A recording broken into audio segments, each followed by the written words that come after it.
I'm Oral Hershiser, and I am on Blue Review.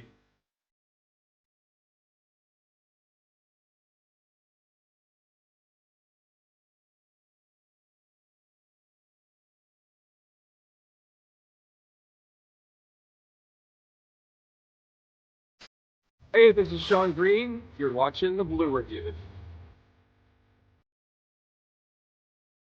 Bum, bum, ba-da-da, bum, bum. Ring. Pew, pew, pew, pew. Pew, pew, pew. Lasers on a Tuesday morning. Welcome to the Blue Review presented by LAX. I'm Marcus Grant. That is Greg Bergman. The Dodgers pulled one out. Greg, there was some good, there was some bad, there was some ugly. I guess we could talk about all that, huh? I mean, there's a lot of stuff that this team is now ravaged by injuries, and they're still the first team to 50 wins this season. It's kind of crazy. First team to 50 wins, best record in baseball. They pull it out, a 2-1 win last night over the Twins. So we'll get into that and more. But first, want to let you know that the Blue Review is powered by LAX. LAX is preparing for a huge win against traffic. The Skylink train is currently in testing to ensure it's a fast and reliable ride to every terminal. For more information, visit lawa.org/ESPN. So yesterday, I asked the question with you and Jeff Spiegel about who do you trust right now more in this moment, Emmett Sheehan or Eric Lauer? All Eric Lauer did last night was go out after the Will Klein opener. Eric Lauer went out and was pretty incredible. He gave you six, not just shutout innings, six hitless innings, right. 3 walks, 2 strikeouts. He earns the win, and the Dodgers are just a handy little 5-0 whenever Eric Lauer takes the ball in a game. So yesterday you said you trust Eric Lauer more. I'm guessing nothing has changed in 24 hours. I mean, look, if this proves that we know more than Jeff Spiegel, I don't know. That's for you to decide. That's just how it would. Sometimes the guys that don't talk about the stats know, just as much or more. So that's, I know I love Jeff Spiegel. I'm just kidding. But you and I both said we trust Lauer more right now. And Lauer proved that very much so. I think it's funny, Marcus, that he had an opener that he was so upset with having an opener when he was in Toronto that he actually talked about it. He was asked the question. He was like, I don't think who likes to have an opener in front of him? And now the Dodgers gave him an opener right before it started, which was the right thing to do for them because he was struggling against right-handed hitting. And those were 3 power right-handed, if I could speak this morning, right-handed hitters. I'm lost. Right-handed hitters at the top of the lineup, and they let him get through them. Will Klein gave up the home run, and now Eric Lauer just ran through Buxton twice. So, and it was interesting how that worked out. But I thought Eric Lauer was great. That was the best that we have seen. He now has an under 3 ERA. Wow. He's at like 2.8 something. It's crazy that he was so bad with Toronto and bounced all around, got here to LA, and it's like, oh, all of a sudden I'm a hell of a pitcher. It's amazing to me. Shout out to Mark Pryor and the staff for whatever they did to tweak Eric Lauer and get him there. I did think it was interesting because you mentioned yesterday in the text chat about the opener, about how it was not a thing he liked. So apparently, and this is what Lauer said after the game, both Lauer and Dave Roberts said, they had a conversation before the game yesterday about what the plan was. The quote I thought was kind of interesting. I want to read it because I was definitely trying to read between the lines here. So Lauer says, Doc told me pretty early on they were thinking about it. We had a nice conversation about it. He explained his thoughts on it. I explained my thoughts on it. And we had a nice come together of this is the plan. This is what we see. And we're not going to deviate from it. But I love I explained my thoughts on it, which I'm sure involved some words I don't want this. Say, right? You play for no, I don't. Probably involve some words that we can't say out loud on this show. But Lauer was very nice to clean it up and be diplomatic about it in the post game. But aside, Will Klein had a bit of a rocky first inning. You mentioned he gave up the home run. He had a couple of guys on base, but minimized the damage. And that was the only threat, really, the Twins had the rest of the day. I mean, Lauer and the bullpen guys were lights out. Just, another solid pitching performance from a guy that we weren't really expecting much from. It's been amazing to watch him. It really has. And like as a manager, sometimes you have to talk to people and you have to be like, let's have a conversation. You give your side, I'll give my side. We're going to eventually go to my side, but I'm going to let you hear your side. Maybe you can sway me in some way. Most likely not. But, we don't have to agree. We just have to come to an agreement that this is going to be, we can agree to disagree, and we're going to go with what I want. And that's just how it has to go sometimes. And, it worked out. So if I'm just curious of what happens in his next start when they don't have three right-handed hitters, let's say, coming up, because that's going to be probably against the Padres, I would assume, since they play every single day. So I'm assuming it's going to be against the Padres on Sunday. And, so we'll see, but it's going to be, I'm happy with what we saw from Eric Lauer, and I will absolutely eat crow if he is still on this team after the trade deadline. You can't get rid of him right now. I don't think you can move him right now. I think the other part that one, the way he's performing will help in terms of sticking around the roster. But the other part is, as you and I were talking before the show, Blake Snell looks like he's sort of working his way back. Edwin Diaz is throwing and pitching, and he looks like he's working his way back. Tyler Glasnow is in the shadow realm somewhere. Yeah. All we know is that he's not throwing. The back apparently is still not healthy enough for him to start throwing. So there are very little reports on progress for him. So it might be a while. Throw in that, Emmett Sheehan still is trying to find some level of consistency. So, Eric Lauer might be here for a little while this year, which is not a thing I would have anticipated. Not at all. I would have figured that he'd be out the door, a week ago.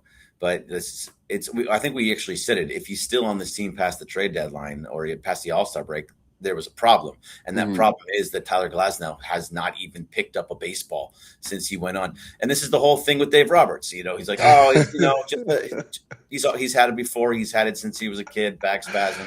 And now we're almost like a month in and he hasn't even picked up a baseball. Yeah. What is happening with this guy? You and I have had plenty of conversations about Tyler Glasnow. I don't know if I want to start my Tuesday morning by talking about Tyler. We don't have to. But it is a good way to lead into some of the other injury situations going on, because yesterday, during the course of the game, the Dodgers lost a couple of guys. First, you had Dalton Rushing, who took a foul ball off the mask. I think it was the very first pitch of the game. Yeah, it was took a foul ball off the mask. Tried to stay in, took in at bat, admitted afterwards that kind of had a headache, wasn't completely right. In fact, he said he was looking for hoping for a strike on the first pitch of his at bat because it just wasn't right. So he swung and popped up. Tried to stay in a little bit longer. They removed him before the third inning with Chucky Robinson. So Rushing in the concussion protocol. Did pass the first test yesterday, has to do it again today. So it seems unlikely that he's going to be in the lineup today. You were reading from Fabian Ardaya, the Dodgers going to have a third catcher? Like, we don't know how, right? I don't know how. So we know that Alex Call is the emergency catcher.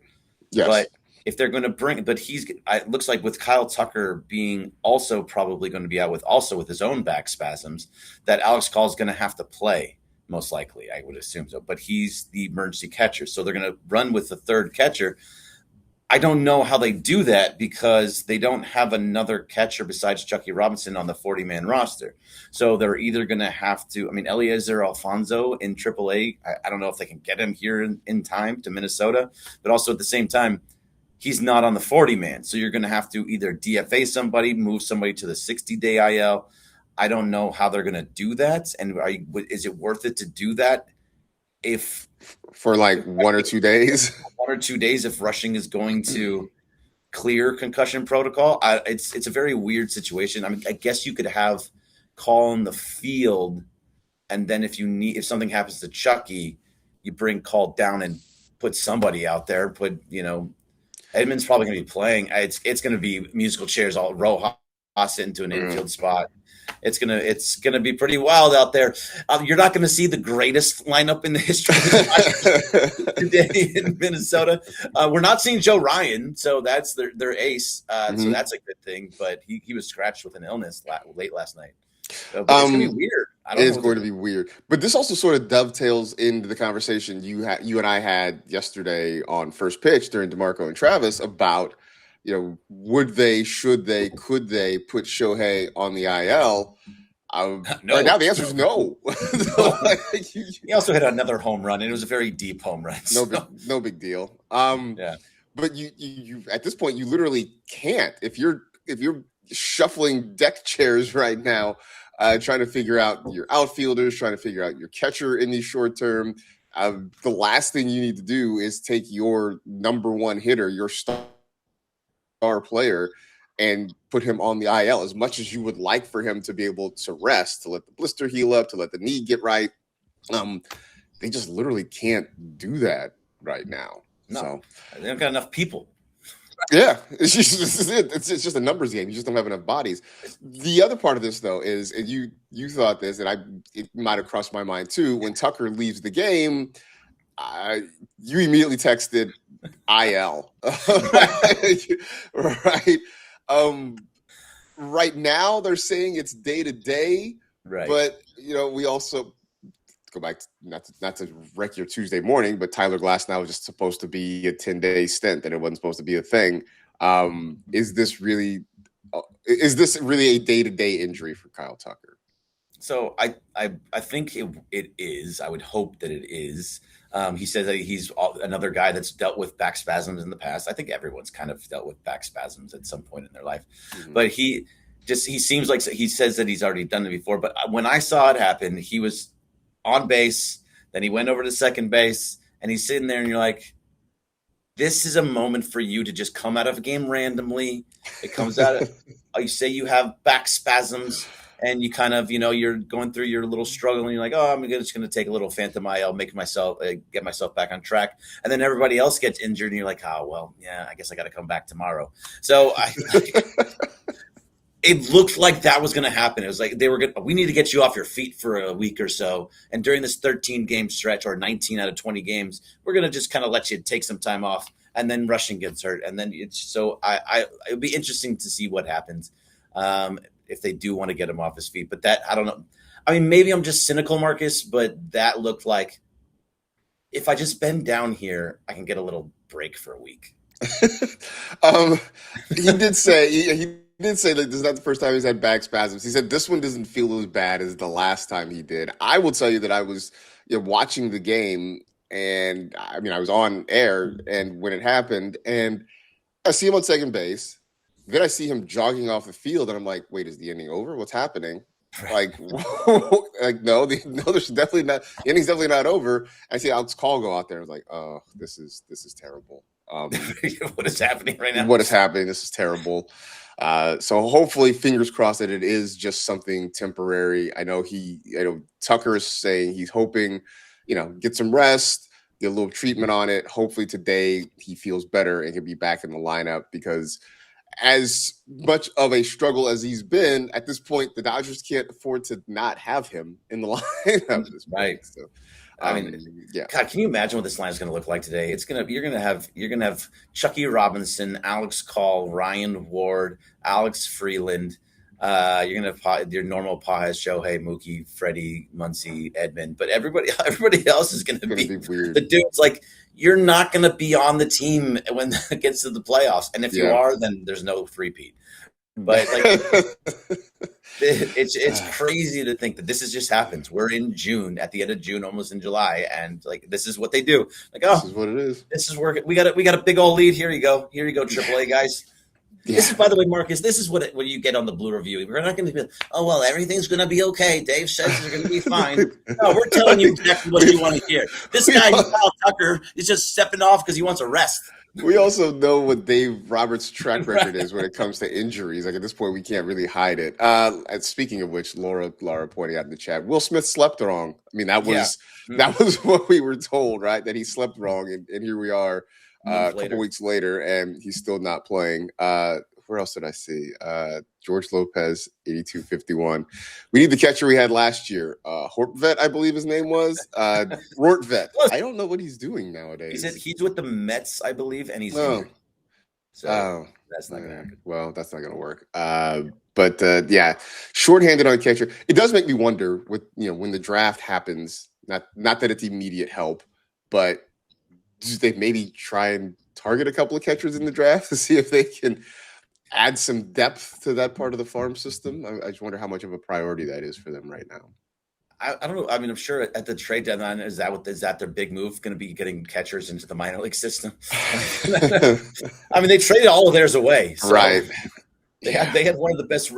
They had it all the way up and down, single A, double A, triple A guys, catchers everywhere, and now there's nothing, and that's fine. I mean, they made moves with them. That's the whole point of all this. You got back-to-back World Series, but no, they're gonna. I mean, at some point, they're gonna have to re-up. I think the MLB draft is coming up at some point. Usually right around now. Like NBA is tonight. Yes. The NHL is at the end of the week. I don't know when MLB is. I've never followed the MLB draft. No one follows the MLB draft because you don't know who 90% of these guys are. Probably more than that. I'd say 99.9. Yeah, that's probably more accurate. If you watch the College World Series, there might be a name or two that's like, oh, I watched that guy play for a week. But that's pretty much it. That's why we have our pal Bruce Kuntz, who comes on and tells us about who these guys are, and that sort of thing. I'm filibustering here, so I'm trying to find when the Major League Draft is, but I can't find it right now. That's weird. Because nobody cares about the Major League Draft. I mean, even MLB.com doesn't seem to be telling me when the Major League Draft is. They tell me about the draft lottery and the draft order, but so according to July 11th and 12th. Here we are. There you go. Oh, it's coming up. So it is. So it's right around the All-Star break. Yeah, which not a terrible way to kind of makes sense. That. Yeah, at all. Yeah. Anything else that it's like I thought there was more. There's not more to talk about for last night. There's. I mean, last night there's that stuff. There's the injuries. There's also it's going to be Wrobleski on the mound tonight against. I don't know who it's going to be against because no Joe Ryan, but You need Wrobleski needs to look like he did in the last few starts. He needs to. Tonight is a night where he needs to show once again that he's, the pitcher that he has become. Because like we said, it's gonna be rough in the lineup. It's not going to be your typical guys in the lineup. So he's gonna have to come up big and throw about 6-7 innings and just really hold them down and get soft contact like he's been getting and strike some guys out. You need to see Wrobleski look like the number 3 starter right now that he is. Yeah, I mean, I think it's a wild thing to say, but you're not wrong. I mean, he really is kind of their number 3 starter at this point, right? You got Yamamoto, you got Shohei, and then it's been Justin Wrobleski, which is not what we thought at the beginning of the year. I think what's interesting about him too is not only is he pitching well, he's missing bats, which the last couple of starts, which is not a thing that we were used to seeing from him. He is starting to get more swing and miss. The velocity has been there. So I don't know if it's just that he's settled into a role. I don't know if he's changed his mindset or if he's just figuring out better command and control. But he's starting to look like a different guy than we saw the first few starts of the year. So that's been a positive. I do want to, we kind of have touched on this. Is there a Chucky Robinson factor? Because Robinson's had a couple of outings where the pitching staff sort of blew up. He started in the 1-0 win over Tampa. He didn't start yesterday, but was there for most of the ball game, and they held the Twins to 1 run. I haven't quite pinned down who Chucky Robinson is a defensive catcher yet. Yeah, I don't know if Chucky Robinson's really much of anything as a catcher right now. He's a guy that can stay back there and he can catch. I don't know if he's calling the game is the way I would put it. I think a lot of times these pitchers will call with a catcher that they don't or aren't as familiar with. They'll call the game themselves. So I don't know if Eric Lauer's that way, but he has. You mentioned it. He had the 1-0 game, and now he just has this one that was a 2-1 game, where really I think he was Klein gave the home run when Chucky was not in. Right, Rushing was still in the game then. Yeah. So he's had a couple. So I think it's a little bit of a combination of both. I don't know if I would call him a defensive catcher or not. He's definitely not an offensive catcher. Yeah. I think he's kind of just a guy back there, and I haven't even seen him really challenge a call back there either. So I don't know if he is. Does he not have the authority to do that? I don't know. I think Chucky Robinson is just a fill the gap guy until you can get somebody else in there. It's just, I don't know. Chucky has not done anything either way, offensively, defensively, in any way that I'm like, yeah, hey, great job, Chucky. I'm waiting for him to get a big hit somewhere. Just a hit. Can we get a hit?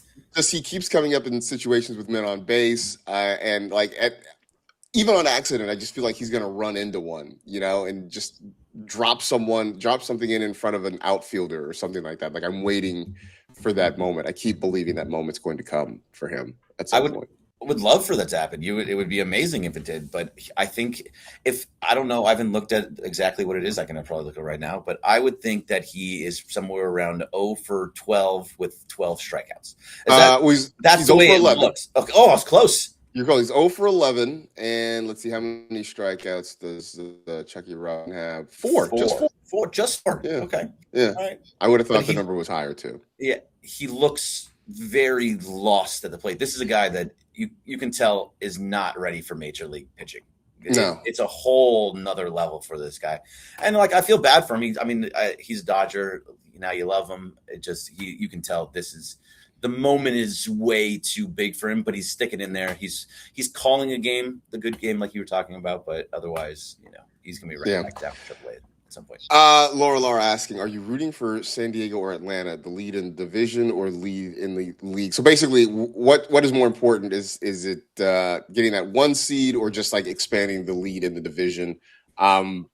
I'm using this to set you up for the fun stat that you hit me with before the show involving the San Diego Padres. I'm so glad you did. I was trying to find a space to get it in, and I wasn't sure where I was going to be able to. No, to answer Laura, but sorry, I don't have it in front of me. I love you, Laura. But I don't really care about either one right now, to be honest with you, as long as they keep the lead in the division. So let's say over the Padres. But the fact is that I think it was May 13th. The Dodgers, since May 13, when the Padres were waving that flag and talking about how great they were when they have the half-game lead in the division on May 13th, since then, the Padres are the worst team in baseball, and the Dodgers are the best team in baseball. If I have my numbers correct, the Dodgers are 21-10 in that time, and the Padres are 11-20 in that time. So I don't know. You can take that for what you want. But the two teams, ever since they took that half-game lead, they have become the worst team in baseball, and it couldn't have happened to a better franchise. And I believe when you look at a lot of the metrics, they are the worst offensive team in all of baseball, too. So it's not just that they're playing poorly; they're not hitting. I think it's interesting too because not that this is the Padre page or whatever we're calling the show. They've got Mason Miller, who's an amazing weapon at the back end of the bullpen, and they can't get to him because they can't score runs and they can't take a lead into the ninth inning. So Mason Miller just gets occasional mop up duties. Hey, we just need you to throw an inning because it's been a while. You haven't pitched in a week, so here you go. We're down 17-1, but if you'd like to get an inning, you're more than welcome. Can we just get you? It's just taking the car out of the garage every so often because you just got to run it a little bit. So. God, it's wonderful. There it is. Anyway, the Dodgers back in action tonight, 4:40 Pacific time is the first pitch from Target Field there in Minneapolis. We do know that it is going to be Justin Wroblewski. If you believe the MLB.com page, it is Kendry Rojas who is set to get the ball. A guy who has pretty much just seems like he's just worked in relief exclusively. He does have one start this year that came against the Astros back in mid-May, about a month ago. In fact, has not pitched since late in May, so I suspect maybe he has not even been with a big club. But an ERA of 1.26, but working primarily out of the bullpen. And I got scared. Anyway, we're primarily out of the bullpen, so we'll see what the. That's all I got. I don't imagine there's much more of a scouting report on this guy beyond that. So we'll see. Yeah, and by the way, the perks of being Isaac in the chat says being worse than the Giants right now is embarrassing. That's it's very true. Very true. Because the Giants have all sorts of issues going on right now. Mm-hmm. Rafael Devers waving off pinch runners. I mean, it's bad up there in San Francisco right now. Yeah. Whew. All right. Anyway, that'll do it for this edition of the Blue Review presented by LAX. Thanks to Tim for production assistance. Thanks to everybody in the chat. Stick around. The Sedano and Cap morning extravaganza coming up right after us. But again, 4:40 first pitch time today from Target Field. For Greg, I am Marcus. We'll be back with you tomorrow, 6:30 to 6:55 here on the ESPN LA YouTube channel. See ya. Blue Review.